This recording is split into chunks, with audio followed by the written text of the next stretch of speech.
반가. 안녕하세요. 박용덕입니다.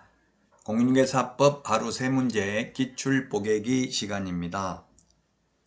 여러분, 이 강의 자료는 네이버 밴드나 네이버 카페에도 업로드 되어 있습니다.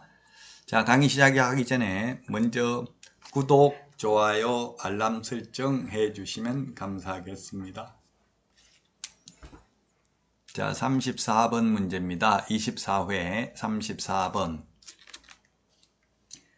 공인중개사 법령상 개업공개사의 중개사물 확인 설명 의무에 관한 설명으로 옳은 것입니다. 1번 소속 공인중개사가 중개하여 작성한 중개사물 확인 설명서에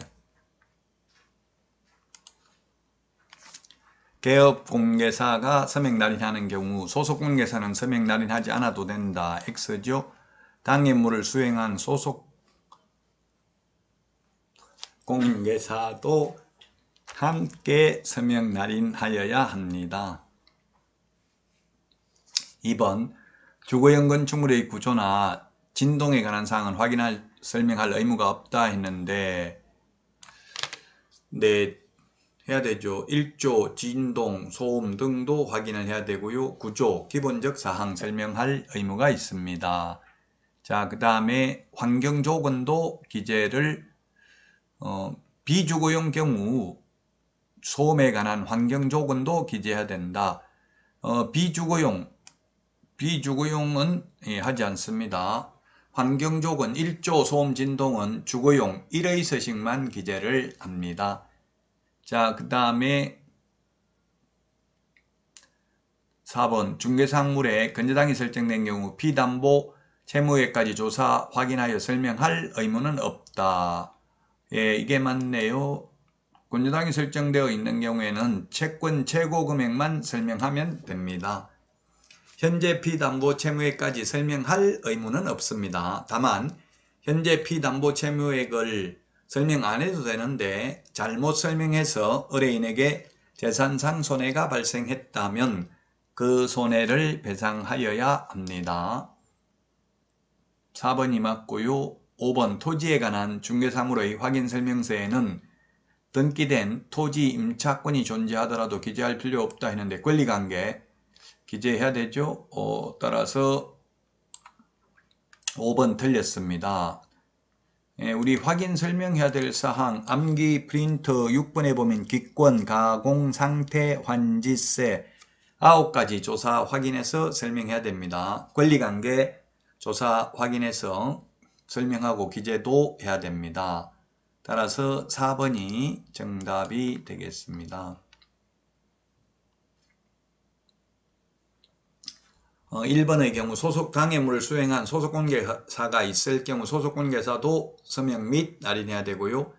자, 그 다음에 2번에 건축물의 구조, 진동도 확인 설명해야 됩니다.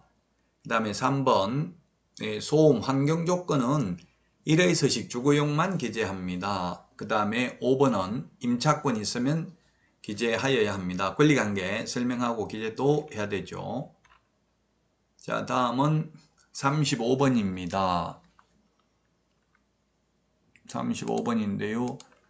공유, A와 B가 공유하고 있습니다. 공유하고 있는 X토지 A의 지분만을 매수하려는 의뢰인에게 설명할 내용입니다.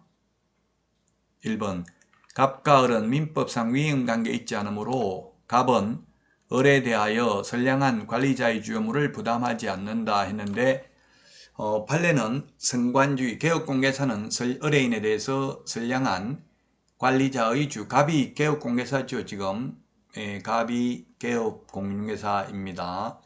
따라서 을이 의뢰인이고요. 선관주의 의무 부담합니다. 선관주의 의무의 가장 대표적인 게 뭐냐 하면 진정한 소유자가 맞는지 신분증, 등기사항 증명서, 등기필 정보를 확인해야 된다. 판례가 선관주의 의무를 부담하도록 하라고 되어 있고요. 2번 갑 개업공개사는 매매계약서에 A와 B의 주소지를 기재해야 된다. A와 B가 공유하고 있는데 A의 지분이잖아요. A 지분만 거래하려면 다른 공유자 동의받을 필요 없죠. 그래서 B의 주소지는 기재할 필요 없습니다. 3번 갑은 A의 지분 처분에 대한 B의 동의 여부를 확인 안 해도 됩니다. 지분만 처분하려면 다른 공유자 동의받을 필요 없고 공유물 전체를 매각하려면 다른 공유자 동의받아야 되죠. 자, 그 다음에 4번 매매계약 체결 시 매매대금은 반드시 특정되어 있어야 된다 했는데 매매계약 체결 시 반드시 특정되어 있어야만 하는 것은 아닙니다. 따라서 4번도 틀렸고요. 5번이 정답입니다. 5번. 갑이 X토지에 저당권이 설정된 사실을 확인하지 아니하였고 중개를 하였고 후에 저당권이 실행되어 을이 소유권을 잃게 된다면 을의는 갑개업공개사에게 손해배상을 청구할 수 있습니다. 따라서 5번이 정답이 되겠고요. 1번은 위임과 유사함으로 개업공개사는 성관주 의무를 부담하고요. 자, 그 다음에 거래 당사자 인적사항 기재하여야 하므로 공유자 B 주소는 기재할 필요가 없습니다. A 지분만 거래하기 때문에. 자, 그 다음에 지분 처분은 다른 공유자 동의받을 필요가 없습니다. 그 다음에 매매계약 체결 시에 매매대금이 반드시 특정되어 있을 필요는 없습니다. 자, 다음은 24회 36번입니다. 확인 설명서에 관한 설명으로 틀린 것입니다. 1번 건폐율 용적률을 주택법에 따라 기재한다라고 했는데 건폐율 용적률은 시군 조례를 보고 기재를 합니다. 시군 조례를 보고 기재를 하면 됩니다. 따라서 1번이 틀렸네요. 2번 권리관계는 등기부 기재사항은 등기사항 증명서를 확인하여 적고요. 3번 도시군 계획시설과 지구단위계획구역은 개업공개사가 확인하여 적습니다. 직접.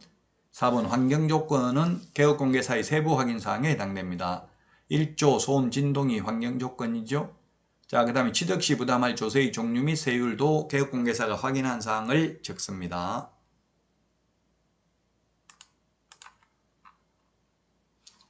1번이 정답입니다. 용적률, 건폐율 상한은 시군 조례를 보고 기재합니다. 그 다음에 도시군 계획시설, 지구단위계획구역, 그 밖의 도시군 관리계획은 개업공개사가 확인을 하여 적으며 그 밖의 사항은 토지이용계획 확인서, 용도지역지구구역은 토지이용계획 확인서를 보고 기재를 하면 되고요. 공부에서 확인할 수 없는 사항은 부동산, 종합, 정보망 등에서 확인하여 적으면 되겠습니다. 임대차의 경우 토지이용계획, 공법상 이용제한 거래규제는 생략할 수 있습니다. 임대차의 경우 취득 관련 조세도 기재하지 않죠. 여러분 많은 도움 되셨나요? 도움 되셨다면 구독, 좋아요, 알림 설정 해주시면 감사하겠습니다. 오늘도 숙제가 아닌 축제 같은 하루 되시기 바랍니다. 다음 시간에 다시 찾아뵙도록 하겠습니다. 안녕히 계십시오. 안녕.